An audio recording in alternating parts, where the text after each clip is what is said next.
one commodity that is most valuable on this earth is time. Time to love, time to live. From the moment the human body is born, it begins dying. I can live with no responsibility whatsoever. The price I pay is that nothing matters. Or I can reverse it and everything matters. But I have to take the responsibility that's associated with that. And so if your life isn't everything it could be, you could ask yourself, well, what would happen if you just stopped wasting the opportunities that are in front of you? What is death? Is it the end? Or is it the beginning? And what is life? What is this thing we call life? What makes life so unique and so beautiful? It is beautiful because whatever you have that you may be facing, what you may be dealing with, life is still good. You are living and achieving your dreams. Find time to better yourself, read, explore, research, live life, do things you've never thought of doing before. That's what it's all about. It might not be fun, it might not be easy, but it is profitable. It does give you results. Think about all of the great people that we admire in our society and the things that they must have had to go through in order to make it look effortless. And one day you're gonna be great, but you think you got time. You think you got time, 3 years from now, 5 years from now. I'm telling you, you deserve to be great now. And not only do you deserve to be great, there's some people in your life. You must be yourself if you want to experience your true purpose in life. If you're different, be different. Be different and do it with pride. If someone doesn't like it, if many people don't like it, who cares? Your life would feel better and richer if you had a goal, you chased that goal, you accomplished some things, and you would get this boost of confidence, you'd get this boost of self-esteem, like whatever it is that you're going to do. Learn from what you've just done, move forward. Learn from what you've just done, move forward. Repeat, repeat, repeat, all the way forward until one day you're going to get to the end of that tunnel and you're going to see the light. You need to take massive action. And if that doesn't work, try something else. If that doesn't work, try something else. Keep going with massive action and you will find the way because it will give you momentum. The time is now. The time is now to express and for people to believe in themselves. The time is now for it to be okay to be great. Listen to me, if you work for it, if you're willing to put in that sweat, that blood, and those tears, baby, I'm telling you, you can have what you want, be what you want, do what you want. Are you hearing me? And start now. Start believing, start dreaming, and create the life and the person that you really want to see. I think it's good to remember that if we just go along with the crowd, we won't wind up with much more than the wish that we can do it all over again, and as far as we know, you can't. If we want to amount to anything as individuals, we need individual goals, individual thinking, individual actions, and we must never conform to the big group.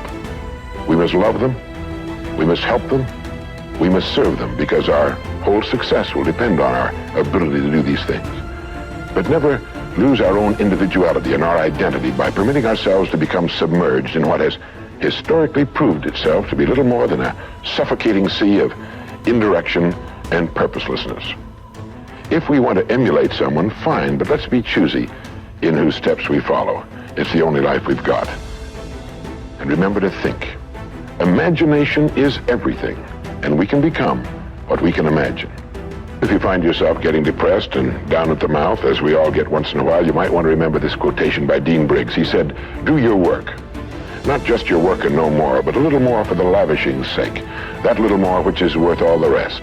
And if you suffer as you must, and if you doubt as you must, do your work. Put your heart into it, and the sky will clear. And then out of your very doubt and suffering will be born the supreme joy of life." Believe it or not, in an age when we've come to nearly deify leisure time, we've almost lost sight of the fact that virtually all our satisfactions, rewards will come not from our leisure, but from our work. And don't forget the strangest secret. We become what we think about. But if you want to begin to move into your own personal greatness, If you want to begin to really enjoy a happy, successful, healthy life, you've got to be willing to go against the tide. You've got to be willing to harness your will and say, in spite of this, I'm in control here. I'm not going to let this get me down. I'm not going to let this destroy me. I'm coming back, and I'll be stronger and better because of it. You have got to make a declaration that this is what you stand for. You're standing up for your dreams. You're standing up for peace of mind. You're standing up for health. You want it, and you're going to go all out to have it. It's not going to be easy. When you want to change, it's not easy. If it were in fact easy, everybody would do it. But if you're serious, you'll go all out. So yes, I'm going to turn this situation around. I'm not going to sit back and moan and cry over what happened and what went wrong and who did what. I'm going to do something about this situation. The way to transform yourself is through your work. Now, I know this runs counter to our prevailing cultural prejudices. Work is too ugly, too boring, too vain. Self-transformation, we think, comes through a spiritual journey, therapy, a guru who tells us what to do, intense group experiences and social experiences, and drugs. But most of these are ways of running away from ourselves and relieving our chronic boredom. They're not connected to process, and so any changes that occur don't last. Instead, through our work, we can actually connect to who we are instead of running away. And by entering that slow, organic process, we can actually change ourselves from the inside out in a way that's very real and very lasting. This process involves a journey of self-discovery that can be seen as quite spiritual, if you like. And in the end of this process, we contribute something unique and meaningful to our culture through our work, which is hardly ugly, boring, or vain. This intense focus on one goal is not easy, but it is all important. Orison Swett Marden wrote, "The giants of the race have been men and women of concentration who've struck sledgehammer blows in one place until they have accomplished their purpose.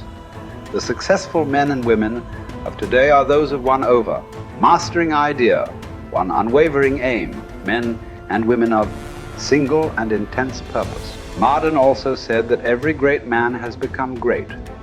Every successful man has succeeded in proportion as he has confined his powers to one particular channel. Single-minded concentration in the direction of your dreams will intensify your desires and increase your emotional drive toward your goal. This intensity of concentration will activate the law of attraction and begin to attract people and opportunities into your life to help you to achieve your goal. The more you think about your goal, the more it will come to dominate and direct your life. The more you think about it, the more rapidly you will move toward it, and it will move toward you. Great men and women are those who absolutely believe that they are put on this earth to do something wonderful with their lives. They have a vision of something greater or better than their current circumstances. Personal greatness means having a sense of destiny and a conviction that your thoughts and your imagination are the only real limits to your possibilities.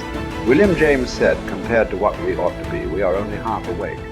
We are making use of only a small part of our physical and mental resources.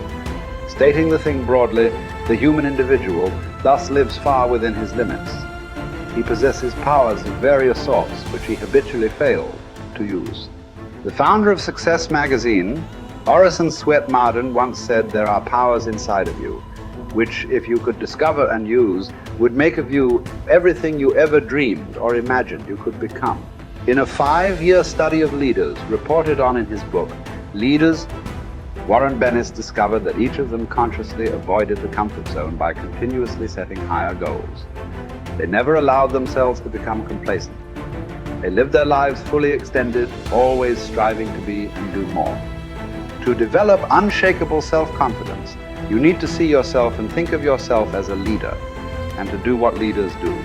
You need to stretch yourself toward the outermost boundaries of your potential. You need to set goals that draw out of you the very best that is in you. You need to work toward objectives that cause you to feel a sense of mastery and peak performance.